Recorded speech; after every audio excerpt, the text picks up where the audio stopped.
હોળી ધૂળેટી એટલે રંગોનો તહેવાર અને ઘરે ઘરમાં અનેક વાનગીઓ બને તો કિચન સિરીઝમાં આજે હોળી ધૂળેટીમાં ગુજરાતીઓની મનપસંદ પૂરણપોળી, સેવ ખમણી અને મારા ઘરમાં આ સાથે ખવાતી બીજી વાનગીઓ સાથે તહેવારની થાળી બનાવીએ। તો તમે પણ આ વિડીયો જોતા જોતા કોમેન્ટ બોક્સમાં લખી અને કહેજો કે હોળી ધૂળેટીના તહેવારમાં તમારા ઘરમાં કઈ વાનગીઓ બનાવાય છે અને ખવાય છે।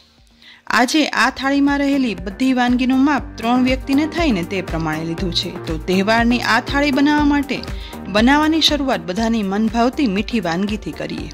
तेना माटे कूकरना खानामां 1 कप ऑइलवाળી तुवेरनी दाळ उमेरी दईशुं। हवे हुफारा गरम पाणी वडे आपणे आ ऑइलवाળી तुवेर दाळने साफ करवानी छे। गरम पाणीथी साफ करवाथी तुवेर दाळमां उपर रहेલું ऑइल छे ने ते दूर थई जाय छे। અહીં 1 કપ તુવેર દાળમાંથી આપણે મીઠાઈ અને ગુજરાતી દાળ બંને બનાવવાના છીએ। સાફ થયેલ તુવેર દાળમાંથી તેલવાળું પાણી બહાર કાઢી લઈ ફરી ધોયેલી તુવેર દાળમાં 1 કપ દાળ સામે 1 કપ હુંફાળું ગરમ પાણી ઉમેરશું, જેથી તુવેર દાળ બફાઈ જાય અને આખી પણ રહે, સાથે પાણીનો ભાગ ઓછો રહે। હવે તે જ રીતે બીજા ખાનામાં અડધો કપ બાસમતી ચોખા લઈશું, તેને પણ હુંફાળું ગરમ પાણી ઉમેરી ઘસી અને સાફ કરી લઈશું। ડોળું પાણી કાઢી હવે કુકરમાં દાણે દાણો છૂટો ભાત કરવા માટે અડધો કપ ભાત સામે પોણો કપ પાણી ઉમેરી દેવાનું છે। હવે તુવેર દાળ અને ચોખાના ખાનાને કુકરમાં તળિયે પાણી ઉમેરી સ્ટેન્ડ પર એક પછી એક ખાનું ગોઠવી દઈશું। તેના પર હવે ડીશ ઢાંકી કુકરનું ઢાંકણ ઢાંકી દઈએ। ગેસની મીડિયમ ફ્લેમ પર કુકરમાં 3 સીટી કરી લેવાની છે। કુકર થાય છે ને એ દરમિયાન અહીં મેં 1 કપ ચણાની દાળ લીધી છે। ચણાની દાળને પાણી ઉમેરી ઘસી અને સાફ કરી લીધા બાદ ડોળું પાણી કાઢી લીધું હતું। ત્યાર પછી ચોખ્ખું પાણી 1 કપ ઉમેરી 7 કલાક પલાળવા રાખી હતી। તો પલાળેલી ચણાની દાળ એકદમ સરસ દાણે દાણો મોટો થઈ ગયો છે। આ દાળમાંથી આપણે પ્રખ્યાત ગુજરાતી ફરસાણ બનાવવાના છીએ, માટે પ્રથમ પલાળેલી દાળને કાણાવાળા ચમચા વડે પાણીમાંથી નિતારી અને મિક્સરના ગ્રાઇન્ડિંગ જારમાં ઉમેરી દઈશું। બધી જ દાળ જારમાં ઉમેરાઈ જાય ને એટલે સાથે 4 થી 5 કળી લસણ, અડધો ઇંચ આદુના ટુકડા, 2 તીખા લીલા મરચાં ઉમેરશું, સાથે 1/8 કપ જેટલું પાણી ઉમેરી જારનું ઢાંકણ ઢાંકી અને મિક્સરમાં પીસી લઈશું। પીસ્યા પછી આ મિશ્રણને હવે એક બાઉલમાં કાઢી લઈએ। અહીં જુઓ, સાવ સ્મૂથ પણ નહીં અને પલાળેલી દાળ છે ને તે અધકચરાથી થોડી વધારે પીસાઈ જાય ને તેવું મિશ્રણ તૈયાર થઈ ગયું છે। તો આ સમયે મિશ્રણમાં મસાલામાં અડધી ટીસ્પૂન મીઠું, 1/4 ટીસ્પૂન હળદર પાવડર, 1/8 ટીસ્પૂન બેકિંગ સોડા ઉમેરશું, સાથે અડધા લીંબુનો રસ નીચોવી દઈએ, જેથી બેકિંગ સોડા છે ને તે એક્ટિવેટ થઈ જાય। છેલ્લે અડધી ટીસ્પૂન તેલ ઉમેરી દઈશું અને બધું એકદમ સરસ રીતે મિક્સ કરવાનું છે, જેથી બેકિંગ સોડા, મસાલો બધું ચણાની દાળમાં મિશ્રણમાં મિક્સ થઈ જાય અને સતત ચલાવતા તેમાં એર ભરાતા મિશ્રણ ફ્લફી પણ થાય। અહીં થોડી વાર ચલાવ્યા પછી બનેલા મિશ્રણની કન્સિસ્ટન્સી જુઓ, બહુ વધારે પતલું પણ નહીં અને બહુ વધારે થીક પણ નહીં તેવી રાખવાની છે। પણ આ જોઈ તમને થશે કે આ તો વાટીદાળના ખમણનું મિશ્રણ છે, પણ આજે આપણે ખમણ ના બનાવતા ફરસાણમાં બધાને ભાવે ને તેવી ગુજરાતી સેવ ખમણી બનાવીએ છીએ। તો તેના માટેનું ખમણ બનાવવા માટે અહીં આ મિશ્રણમાં બધું મિક્સ થઈ ગયા પછી હવે એક નાની ડીશ અથવા તો થાળીમાં થોડું એવું તેલ ઉમેરી અને લગાવી લેવાનું છે। ત્યાર પછી બનાવેલી ચણાનું દાળનું મિશ્રણ છે ને તે બધું ડીશમાં ઉમેરી દઈશું। હવે થાળીને આ રીતે થપથપાવીને મિશ્રણ સેટ કરી દેવાનું છે, જેથી મિશ્રણ એક સરખી સરફેસનું સેટ થઈ જાય। મિશ્રણ સેટ થઈ જાય ને એટલે બીજી સાઈડ સ્ટીમરમાં ગરમ કરવા રાખેલ પાણી પણ ગરમ થઈ ગયું છે। પાણીમાં સેટ કરેલા સ્ટેન્ડ પર હવે આ મિશ્રણની થાળી ગોઠવી દેવાની છે। ફરી સ્ટીમરનું ઢાંકણ ઢાંકી અને ગેસની મીડિયમ ફ્લેમ પર લગભગ 15 મિનિટ આ ખમણ સ્ટીમ થવા દઈશું। સ્ટીમરમાં ખમણ સ્ટીમ થાય છે ને એ દરમિયાન આપણે શાક પણ બનાવી લઈએ અને તેના માટે નાના બટેટા એટલે કે બટેટીને બાફી તેની છાલ ઉખાડી લીધી છે। મીઠાઈમાં પૂરણપોળી બનાવીએ છીએ, તો પૂરણપોળી સાથે ફક્ત અને ફક્ત બટેટાનું શાક જ બનાવાય છે અને તે જ સરસ લાગે છે। તો આ બટેટાનું શાક વઘારવા માટે ગેસની મીડિયમ ફ્લેમ પર કઢાઈમાં 4 ટેબલસ્પૂન તેલ ગરમ કરવા માટે ઉમેરી દીધું છે। ગરમ થતા તેલમાં અડધી ટીસ્પૂન સૂકા ધાણા, અડધી ટીસ્પૂન જીરું, સૂકા લાલ મરચાં અને મીઠા લીમડાના પાન ઉમેરશું, સહેજ એવી હિંગ પણ ઉમેરી દઈએ। ગરમ થયેલા વઘારમાં 1/4 ટીસ્પૂન હળદર પાવડર, અડધી ટીસ્પૂન ધાણા જીરું પાવડર, 1 ટીસ્પૂન લાલ મરચું પાવડર ઉમેરી તુરંત જ વઘાર મિક્સ કરશું। સાથે જ સમય બગાડ્યા વગર તુરંત જ તેમાં 1 ટમેટાની પ્યુરી ઉમેરશું. તુરંત બધું હવે મિક્સ કરવાનું છે, જેથી ટમેટાની પ્યુરીમાં બધા મસાલા સતળાય અને ભળી પણ જાય અને બનતા શાકનો લાલ કલર એકદમ સરસ આવે. હવે સતળાતી ગ્રેવીમાં 1/4 ટીસ્પૂન ગરમ મસાલા પાવડર અને અડધી ટીસ્પૂન મીઠું ઉમેરી દઈશું. ચલાવી અને હવે બધું મિક્સ કરી લેવાનું છે. તુરંત જ મિક્સ થયેલા મસાલામાં હવે બાફેલી બટેટી પણ ઉમેરશું.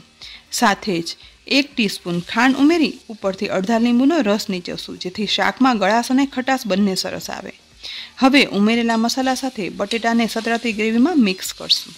અહીં ટમેટાની ગ્રેવીના કારણે આ શાક રસરસતું બને છે, પણ છતાં પણ શાકમાં વધારે ગ્રેવી કે રસો જોઈતો હોય ને તો આ સમયે થોડું એવું પાણી ઉમેરી દેવાનું. થોડું એવું મિક્સ થઈ ગયા પછી ઉપરથી સમારેલી કોથમીર ઉમેરી બધું ફરી એકવાર મિક્સ કરી દઈશું. મસાલેદાર ભરેલી બટેટુનું શાક તૈયાર છે. તો હવે બીજી સાઈડ સ્ટીમ કરવા રાખેલ ખમણ છે ને તે પણ થઈ ગયા છે. તો સ્ટીમરનું ઢાંકણ ખોલી લઈએ. ચપ્પુ વડે ખમણ ચેક કરતા જુઓ. અહીં ચપ્પુ એકદમ ક્લીન બહાર આવે છે, એટલે કે ખમણ છે ને તે બરાબર સ્ટીમ થઈ ગયું છે. તો સ્ટીમરમાંથી આ ખમણની ડીશ બહાર કાઢી સ્ટેન્ડ પર રાખી દઈએ. ખમણમાંથી સેવ ખમણી બનાવવા માટે આ ખમણને હવે સાવ ઠંડુ થવા દેવાનું છે. ખમણ ઠંડુ થાય છે ને એ દરમિયાન બીજી સાઈડ કુકરમાં પણ સીટી થઈ અને કુકર પણ ઠંડુ થઈ ગયું છે. તો હવે કુકરનું ઢાંકણ ખોલી લઈએ. ઉપરની ડીશ કાઢ્યા પછી જુઓ, પહેલા ખાનામાં દાણેદાર છૂટા ભાત બન્યા છે અને બીજા ખાનામાં માપના પાણી સાથે તુવેર દાળ એકદમ સરસ ચડી ગઈ છે. તુવેર દાળને સ્ટેન્ડ પર રાખી દઈશું. અહીં તુવેર દાળ આખી પણ રહી છે અને અંદર સુધી ચડી પણ ગઈ છે.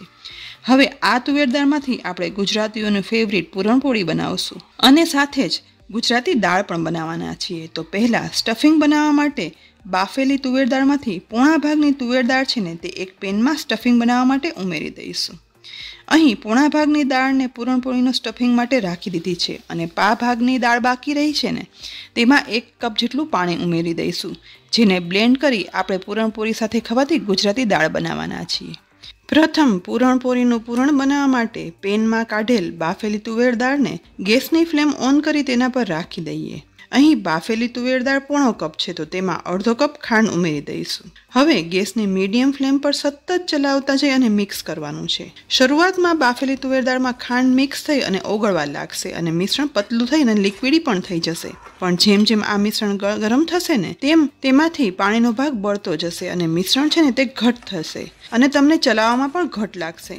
અહીં મને આ રીતે સતત ચલાવી અને મિક્સ કરતા લગભગ 6 મિનિટ જેવો સમય થઈ ગયો છે.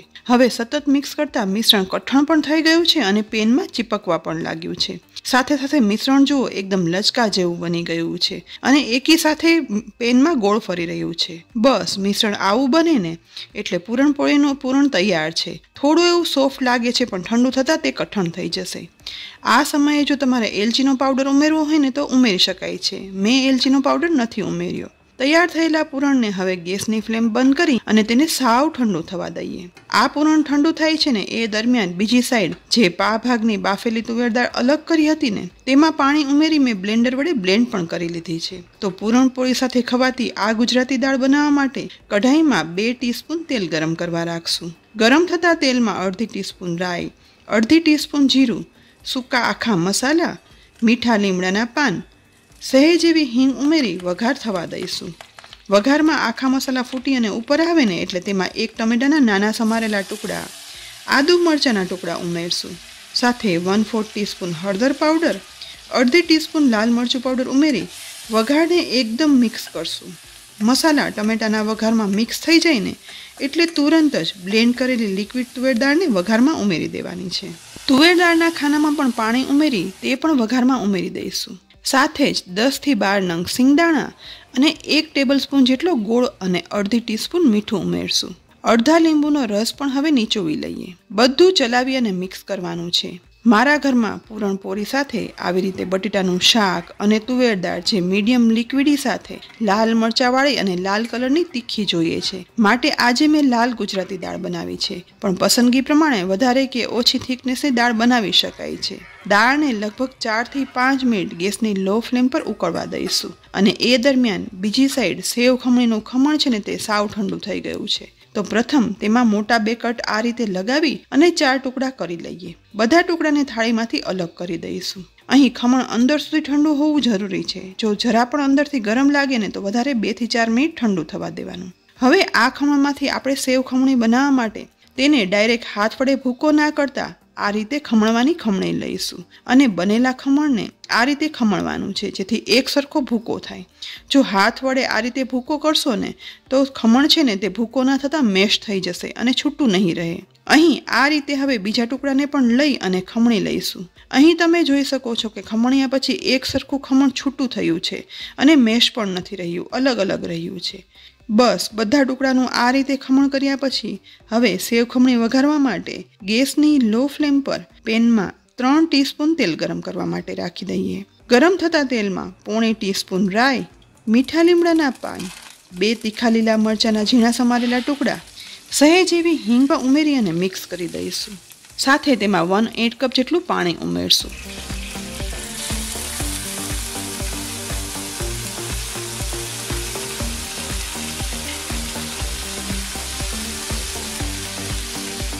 હવે 1/4 ટીસ્પૂન મીઠું અને 1/2 ટીસ્પૂન ખાંડ ઉમેરી તીખા વઘારને ફક્ત એક જ વખત મિક્સ કરી તુરંત જ ખમણ કરેલી ખમણી છે ને તે ઉમેરી દઈશું.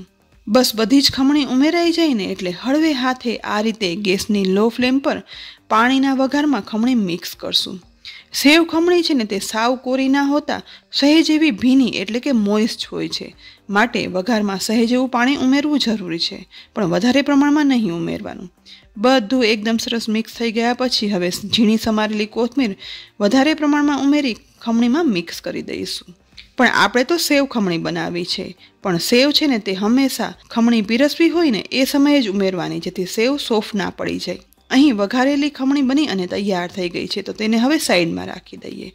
બીજી સાઈડ સેવ ખમણી વઘારીને એ દરમિયાન દાળ પણ એકદમ સરસ ઉકળી ગઈ છે, તો ઉકળતી દાળમાં સમારેલી કોથમીર ઉમેરી દઈશું અને મિક્સ કરી ત્યારબાદ દાળનો ગેસ બંધ કરી ઢાંકણ ઢાંકી દઈએ. આટલું કર્યું ને એ દરમિયાન જુઓ તુવેર દાળનું પૂરણ છે ને તે એકદમ સરસ ઠંડુ થઈ ગયું છે અને કઠણ પણ થયું છે. તો હવે જેવડી પૂરણપોળી બનાવી હોય ને એટલું પૂરણ હાથમાં લઈ આ રીતે લુવા વાળી અને ગોળ કરી લેવાના છે. અહીં મેં 2 લુવા વાળી અને તૈયાર કરી લીધા છે. બીજી સાઈડ રોટલીનો લોટ પણ બાંધી રાખ્યો હતો, તો પ્રથમ આ લોટમાંથી એક લુવો વાળી લઈએ અને લુવાને વણવાની પાટલી પર રાખી કોરા લોટના ઉપયોગથી મીડિયમ સાઇઝની પહેલાં રોટલી વણી અને તૈયાર કરી લેવાની છે. હવે વણેલી રોટલીમાં વચ્ચે બનેલા પૂરણનો લુવો રાખી દઈશું અને રોટલીને કિનારીથી વાળતા જઈ આ રીતે પૂરણને રોટલીમાં પેક કરી લેવાનું છે. ધ્યાન રાખી રોટલીની બધી સાઈડ છે ને તેના વડે પેક કરતા જઈ અને પૂરણને એકદમ સરસ પેક કરી લેવાનું છે. હવે ઉપર વધેલો વધારાનો લોટ છે ને તે પણ આ રીતે કાઢી લઈશું, જેથી પૂરણપોળીમાં એક સાઈડ લોટનો સ્વાદ ના આવે. ફરીથી પેક થયેલા લુવાને કોરા લોટના ઉપયોગથી આવી રીતે બંને સાઈડ ચેન્જ કરતા જઈ અને વણી લેવાની છે, જેથી પૂરણપોળી એકદમ સરસ વણાઈ જશે અને પૂરણ ક્યાંયથી પણ બહાર નહીં નીકળે. અહીં આ રીતે બંને સાઈડ વણવાથી પૂરણપોળી જો તમે પહેલી વખત પણ બનાવતા હશો ને તો પણ એકદમ સરસ રીતે વણાઈ જશે અને પરફેક્ટ પૂરણપોળી બનશે. વણાયેલી પૂરણપોળીની થિકનેસ જુઓ મીડિયમ રાખી છે. હવે ગેસની મીડિયમ ફ્લેમ પર ગરમ થતા તવા પર આ રીતે વણાયેલી પૂરણપોળી ઉમેરી અને શેકવા રાખી દઈએ. એક સાઈડ માત્ર અડધી મિનિટ શેકાયા પછી પૂરણપોળીની સાઈડ ચેન્જ કરી લઈશું અને હવે ચોખ્ખું ઘી લઈ પૂરણપોળીની કિનારીએ આ રીતે ઉમેરી દઈશું. ત્યાર પછી ઉપરની સાઈડ પણ થોડું એવું ઘી લગાવી દઈએ. અને આપણને બધાને ખબર છે કે ઘી વગર તો પૂરણપોળીનો સ્વાદ અધૂરો છે અને સ્વાદ આવે જ નહીં. હવે સાઈડ ચેન્જ કરતા જઈ પૂરણપોળીને ઘીમાં બંને બાજુ શેકાવા દેવાની છે. મારા ઘરમાં હું આ રીતે ઘીમાં શેકી અને પૂરણપોળી બનાવું છું, માટે મેં એ રીત શેર કરી છે. પણ ઘી ઉમેર્યા વગર પણ પૂરણપોળીને શેકી અને પછી ઉપરથી ઘીમાં બોળી અને પૂરણપોળી ખવાય છે. અહીં જુઓ બંને સાઈડ લાઇટ ગોલ્ડન બ્રાઉન પડ સાથે શેકાઈ અને ઘીમાં લસલસતી પૂરણપોળી બની અને તૈયાર થઈ ગઈ છે. તો હવે આપણે પૂરણપોળીને પીરસી જ લઈએ. હોળીના તહેવાર માટે આ થાળીની બધી વાનગી બની ગઈ છે. તો આ બનતી થાળીમાં બટેટાનું મનપસંદ મસાલાદાર તીખું તમતમતું રસાવાળું શાક હોય, સાથે ગુજરાતી ખાટી મીઠી દાળ પીવા મળી જાય. તેની સાથે બનાવેલી ગુજરાતીઓની મનપસંદ ફરસાણમાં ખમણી હોય, જેને ઉપરથી બેસનની નાયલોન સેવ વડે ગાર્નિશ કરાય અને જેના વગર સેવ ખમણી અધૂરી છે તે દાડમના દાણા પણ ઉમેરાય. તો આવી સેવ ખમણી જોઈ અને મોંમાં પાણી આવી જાય. તેની સાથે લીલા વઢવાણી રાયતા મરચાં મળી જાય અને આ થાળીની મજા જેના વગર અધૂરી છે તે મીઠી મધમતી અને ઘીમાં લસલસતી ગુજરાતી પૂરણપોળી મળી જાય ને એટલે પછી જોઈએ શું. સાથે આપણે ભાત પણ પીરસી રહીએ અને ફ્રાઈમ સાથે જીરાવાળું દહીં મળી જાય ને એટલે થાળીમાં જ આપણો તહેવાર ઉજવાઈ જાય. તો ફ્રેન્ડ્સ, આજે આપણે બનાવેલી આ પૂરણપોળી સાથેની હોળીના તહેવારની સંપૂર્ણ થાળીની રેસીપી તમને કેવી લાગી? આ હોળીના તહેવાર પર જરૂરથી બનાવજો. સાથે જ રેસીપી ગમી હોય ને તો લાઈક કરી અને શેર કરજો. અમારી ચેનલને સબસ્ક્રાઈબ કરજો અને અમારા ફેસબુક પેજને લાઈક કરી અને ફોલો કરજો, જેથી આવી અનેક ઉપયોગી રેસીપીના અપડેટ્સ તમને તુરંત જ મળે. ફરી મળશું ઉપયોગી રેસીપી સાથે. ત્યાં સુધી આવજો.